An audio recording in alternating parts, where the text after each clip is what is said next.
Now, it's no secret that the forest cover in East Africa is declining rapidly, down from 11% to 1.2% in 40 years. In Nairobi alone, more than 5,000 trees are cut every day to meet the growing demand for charcoal. As Eyewitness News reporter Ken Majungu tells us, while African nations will be blaming the industrialized countries for their untold greenhouse gas emissions, Africa will have to account for its fast declining forest cover.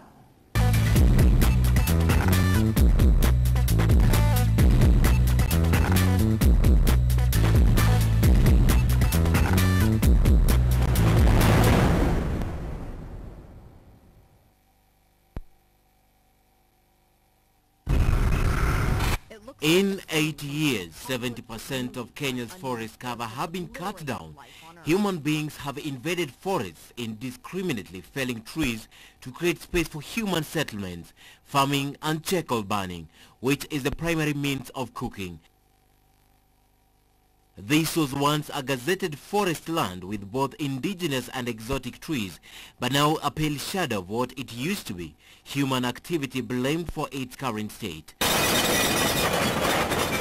This story is shared across the board. Almost all forests in Kenya have suffered under the mighty weight of human power. So East Africa is experiencing dramatic environmental change, largely driven by accelerated levels of population growth in the last half-century. Africa is the least polluter of the environment and all that surrounds it. Yet it pays most of what it is at the moment arising from the same. Massive deforestation in the region has led to major changes in the local climate conditions and almost complete exhaustion of wood and forest reserves. Tokeni inje. Those people who are looking for international recognition on environmental matters should not subject ordinary innocent citizens to the kind of misery we are seeing in this. Kenya is in the middle of a heated environmental debate which now threatens the political stability of parties, fueled by wanton destruction of 5 water catchment areas, which includes the most contentious one, the Mau Forest Complex. This has led to food, water and energy crisis in the country. It's quite a challenge. It's quite a challenge. And the government seems to be shifting to agroforestry to reclaim the forest, a move informed by the realization that relying on natural forests cannot boost the dwindling national cover. Last year alone, trees on forest covered 10 million acres compared to 1 million acres of natural closed canopy forests, and the results are very visible. The government is counting on farmers to increase Kenya's forest cover by up to 10%, the level it was at independence.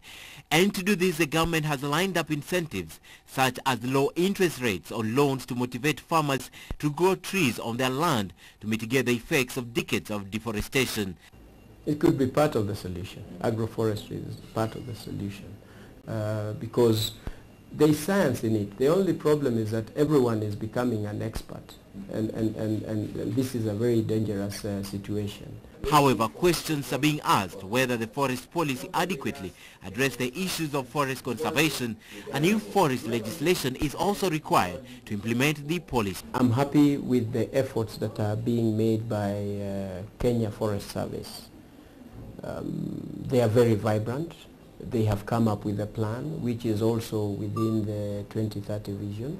They're talking of, and I'm happy now that we are also moving from tree planting into tree growing.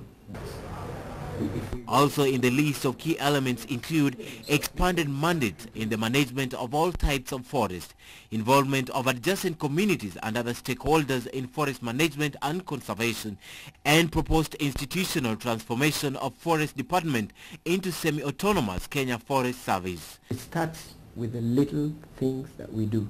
It's not the big campaign. It is what you're doing. This is a rainy season. How many trees have you planted?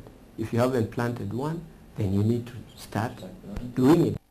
The policy is expected to address both the local and global forest issues and challenges to ensure fair contribution of the forest sector in economic development. You see, development is one thing. We are also talking, there are challenges also that we need to look at. We are talking about clean energy.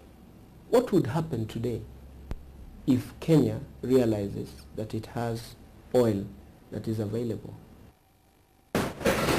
As Kenya representatives and Africa as a whole join the world in Copenhagen to demand for compensation for bearing the brunt of the effects of industrial emissions, they may just find themselves giving answers to questions of the declining forest cover.